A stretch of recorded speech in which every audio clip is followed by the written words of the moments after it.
The country saw another decline in the active COVID-19 cases as the cases fell below the 40,000 mark and declined to 38,293. India recorded a slight dip in COVID-19 cases after reporting 3,947 cases a day before.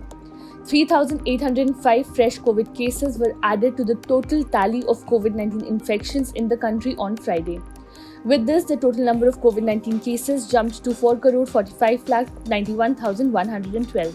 A decline of 1,290 cases has been recorded in the active caseload in a span of 24 hours. The daily positivity rate was recorded at 1.29%, while the weekly positivity rate was 1.39%, according to the Health Ministry. The death count climbed to 5,28,655 with 26 more deaths in the last 24 hours, including 13 fatalities reconciled by Kerala.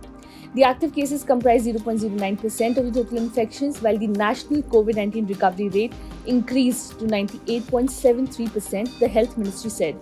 The number of people who have recuperated from the disease surged to 4,40,24,164, while the case fatality rate was recorded at 1.19%.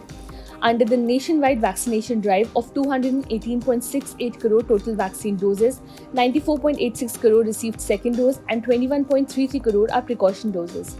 A total of 16,29,137 doses have been administered in the last 24 hours, the ministry said. As per the ministry, more than 203.45 crore vaccine doses have been provided to the states and union territories so far through the Government of India free of cost channel and through direct state procurement category. More than 2.27 crore balance and unutilized COVID vaccine doses are still available with the state and the UTs to be administered, it said.